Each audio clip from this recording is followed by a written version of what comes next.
Hi, and welcome to Wow Talk. I'm Donna Cappuccitti, a thriving cancer survivor. And I'm her naturopathic doctor, Darlene Gustin. We're here to encourage, educate, and empower you on your journey to optimum wellness. Today's topic is one of my favorites, stress. Why do we laugh? I know, and where do we begin? Well, let's begin with saying, how does stress affect you?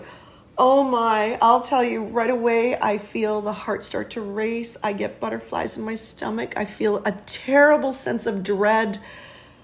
And it almost makes me feel like I'm going to be sick. Yeah. Okay. There you go. So the reason I asked was because we all feel stress differently. So some people will have it affect their bowels. Other people, it will give them insomnia. Other people will get high blood pressure, anxiety, hair loss. So everybody feels it their own way. So I usually tell patients, wherever your weakest link is, your most vulnerable area of health, you'll probably feel stress there too, more pain, more inflammation, and therefore it's treated different ways. In the naturopathic profession, we talk a lot about the adrenal glands. We call them the stress glands because the main stress hormone cortisol is produced there. But it's not just the adrenals. I've found in my experience in practice that sometimes the stress is more exclusive to the nervous system. And if I measure the adrenal glands, they're fine. And when we do measure the adrenal glands, there's different stages of stress. And I like to translate into regular words that when you experience stress for the first time in your life, it's kind of like having a car with a full tank of gas and you've got a lot of errands to do. So you're buzzing around, you're driving fast, you're zipping here, you're zipping there, you got to do this, you're doing two things at once, you're multitasking, you're staying up late, you're on overdrive. Oh my, sounds like a day in the life for me. Typical mom. Man. Isn't every mom function like that? So that's a hyperfunction of the adrenal glands where your body's in overdrive, driving fast. But you can only drive fast until you run out of gas. Exactly. So stressed out comes first, burned out comes later, which we call adrenal fatigue. But some of my patients who tell me all the things that are stressing them out, when I have measured their adrenal glands, I found that they were not driving fast or driving slow. Sometimes I talk about how much gas is in the car, and we call that adrenal reserve. Your resilience, your ability to handle this. Or I say the adrenals measured fine, so I'm going to treat your nervous system instead, or your gut, etc. And so you can't just assume that taking a product that works on cortisol is going to work. Sure, makes sense. So could you walk us through the different testing? I would like to know what we do to measure the adrenal. I know what it is, but I would like you to explain to our listeners the different testing.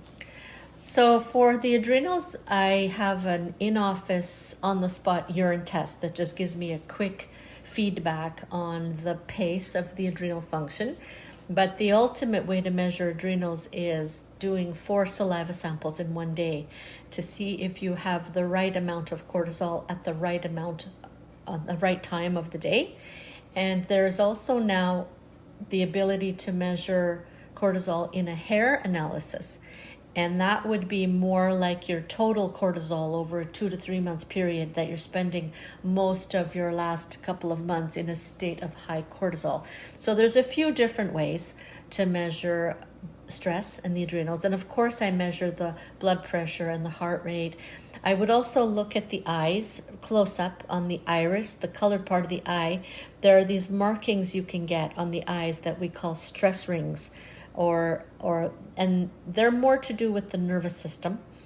And also we will check the pupil reflex. So when we shine the light on the black pupil, innermost part of the eye, that the way it responds to light represents the adrenal glands. And if you're in adrenal fatigue, if you're burned out, we will check your blood pressure lying down and then we'll ask you to sit or stand, and we'll do your blood pressure a second time. And if the blood pressure drops, it's not ready fast enough for the change in posture, that's a sign of adrenal fatigue. So there's a lot of different ways. Even from Chinese medicine, we can take the 6 pulses on the 2 wrists, and we'll check your kidney yin and your kidney yang. So there's all different little ways that naturopaths can put the pieces together. And but I want to comment, one of my favorite comments when I'm talking to a patient about stress and how to get through that time or recover after that time. There's a million things I could say or give a patient, but I want to share the top 3. Okay. So I'm going to let you guess. What do you think is the number one way to handle stress or recover from stress? Well, if I had to take one guess, I would have to go with sleep. Yay! I got it right. Yeah, you got it right. Absolutely. So sleep is the best thing I've seen. Sleep more, take naps, take your vacation, anything you can do to get more rest of every kind, but especially sleep, can drastically help you handle the stress and recover from the stress. And in the chemistry of our body, the hormone melatonin that is in abundant amount when we're sleeping, we need melatonin to sleep.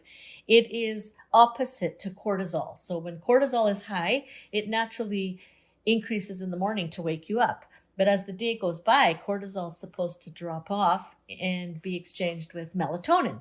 So you're not supposed to have a lot of melatonin in the morning, but you need the melatonin at night. Sure, So, makes sense. Yep. Yeah. So in lifestyle medicine, it would be, if you want the cortisol to come down, you sleep more. So Okay. that's great. So that's number 1. And what do you think is number 2? Okay, this one I won't get right, but I was thinking breathing would be a big one. That's a good answer, but Not what you're looking for, I though. will say, I will give you a hint that it has something to do with food. Something to do with food. So, okay, nutrition then, clearly. Eating more, ... I don't know. I would Protein. say protein. Oh, Protein. protein. Okay, no, I would have said greens. So yeah, I'm way Protein. off. So when someone's under a lot of stress, I ask them to increase their protein. But honestly, when I look, most people are not consuming enough protein anyway, whether we're working on hormones or stress or blood sugar. A lot of people, now that we're very plant focused in our cooking, which is wonderful, that doesn't mean we drop the protein. That's what I was going to ask you. So what do you mean by that? Why is it protein? And what do you do if you're on more of a plant-based diet? Well, you can get the protein from plants. So Yes. You're not just having sauteed spinach and broccoli without having the beans, the lentils, the seeds, the nuts. Okay.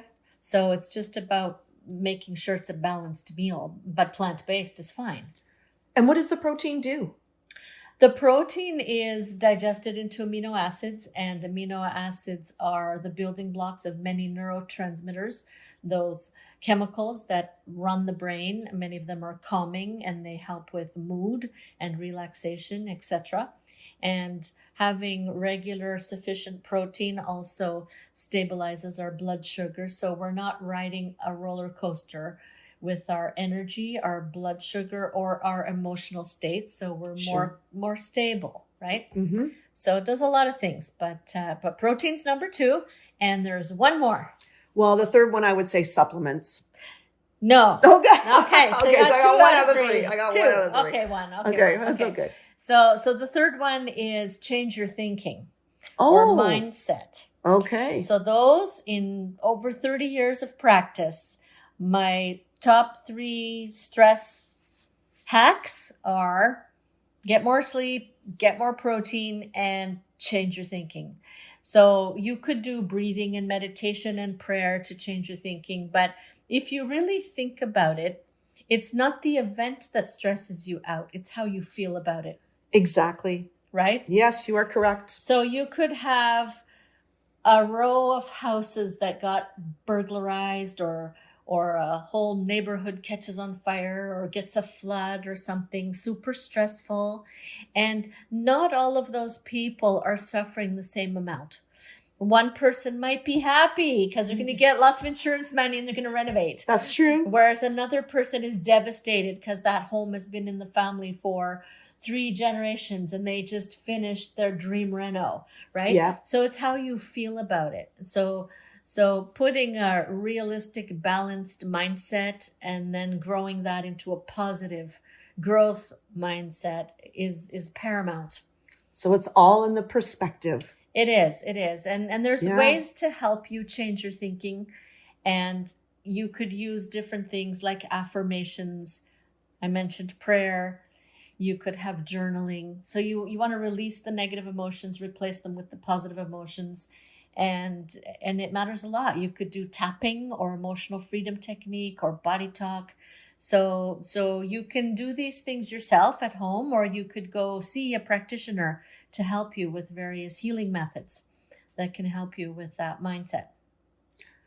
Okay. Oh, that sounds great. All of those ideas and tips and methods. Yes. Yeah. Yeah. Even you just mentioning them was calming me, calming me down a bit, thinking, that's true. Like when I look at things from a different perspective, or I don't dwell on them, because I find that if I dwell on it or relive a moment, I'm starting to feel all that stress again or anxiety. Exactly. Again, as if it's happening to me again. Exactly. And sometimes I tell people silly little things. Sometimes I'll write like 20 things on a piece of paper and I'll say, okay, here's your list. Do whatever you want. And on there would be breathing exercises or meditation, simple things. Take a walk. Oh, yeah. Go into nature. Surround yourself with nature. Go play with your pet. Those are all great things. Listen to music. Exactly. Right? Music. Yeah. Have a bath. Yes. Put some Epsom salt in there. Get some essential oils. Play your musical instrument. Go hug somebody. So there's like a million ways to let the stress go. And the other thing I want to mention is the word stressor. So usually in conversations about stress, people are thinking emotional stress, relationships or job or studying as a student or, problems with bullying and things like that. Those are emotional stressors. There are other things that strain the human body that are not necessarily emotional. So things like temperature fluctuations in Ontario are very stressful on the physiology of the human body. So last week we were walking around in bikinis, and this week we've got our mitts back. Yeah. And our hats. Our hats and our winter jackets. Yeah, Yes. That's hard on the body. And in medicine, stress is defined as change. So if you're starting or stopping a new diet, if you're starting or stopping a new relationship, and the stressor doesn't have to be negative. It could be positive. You're excited. You just got married. You bought a new house. You have a new baby. Life is awesome. But the amount of change that goes with that stresses the body. And then there's electromagnetic pollution, all this Wi-Fi stuff. That's another stressor on the body. Protein deprivation, sleep deprivation. So there's many different kinds of stress. So I want our listeners to know that it's not exclusive to just negative emotional events in life. Yeah, that is very important to point that out because we don't think about that. I know I don't think about any of those things you just mentioned. Puberty, menopause. So when I do a physical exam on a child who's like 11 to 13 years old, and or even a younger child, I will see the stress rings and I will see some of the things that I'm mentioning. And I'll say, oh, I see some stress rings to the parent. And I'll say, it's okay. It's probably just a growth spurt, right? Yes. And of course, I'll make sure that it's only that. But also in menopause, so the adrenal glands, they have a lot of work to do when you're going into puberty. And on the opposite phase of that, when your childbearing years are coming to an end, when you're in menopause or andropause, the reverse is happening. The adrenal glands are very busy. So in women, when we have menopause, when the ovaries retire and stop ovulating and making hormones for you, the body is designed to ask for more hormone production from the adrenals. So they used to make a little bit of hormones, but after menopause, they will be the main producer of estrogen, testosterone, etc. And so I will see adrenal issues in menopause. Most of the menopausal supplements in my profession are centered around adrenal support. Okay, and that leads me to my next question, which is, what would be supplements or herbs or something beyond those three major things we spoke about, which was sleep.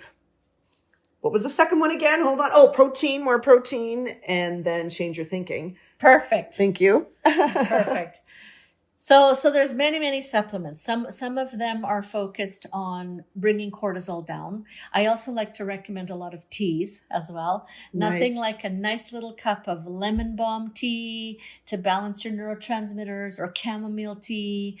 But if you're working on cortisol, you might want some holy basil tea. Oh, yeah. So there's a lot of teas that don't underestimate the power of the right cup of tea.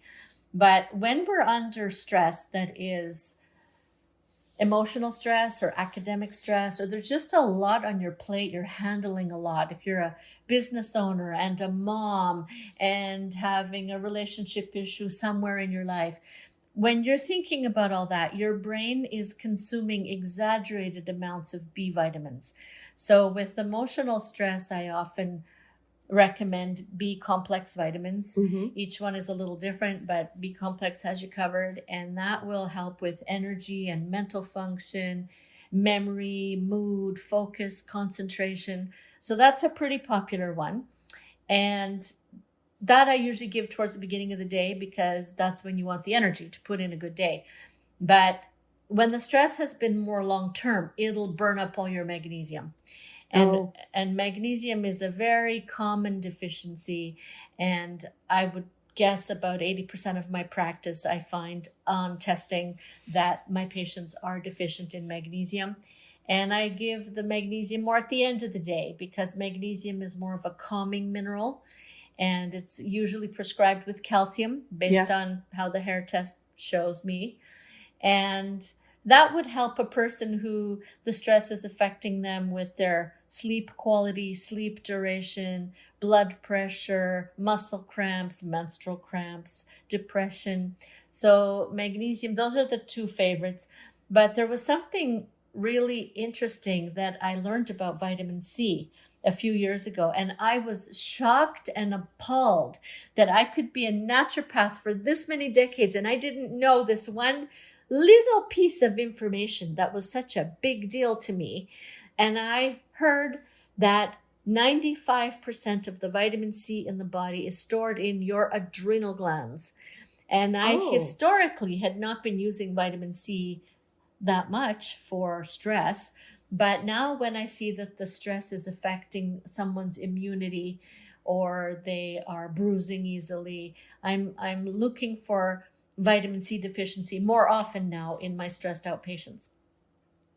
And that will be seen in the adrenal gland test, or no? How would you know? No, vitamin C is tested in a different way. Okay. There is a urine test, and there's a saliva way of testing vitamin C as well. Okay. Yeah. And then there are numerous other products out there that are focusing on the nervous system, and when I say adrenals, there's three ways that a herb works. Do you want the adrenals to calm down because they're in overdrive? Do you want the adrenals to perk up because they're exhausted? Or do you need more gas in the car? Okay. So there's adrenal tonic, puts gas in the car. There's adrenal sedatives, and there's adrenal stimulants. So it gets a little bit tricky to pick the right supplement. And also you have to make sure that the supplements don't clash with any prescription medications. You have to really schedule that and coordinate that. Exactly. Or if someone has a vulnerability, because I remember with my dad, his kidneys weren't functioning at a good level. Exactly. And so, sometimes, so that can become complicated. And that is why we just don't go to the drugstore,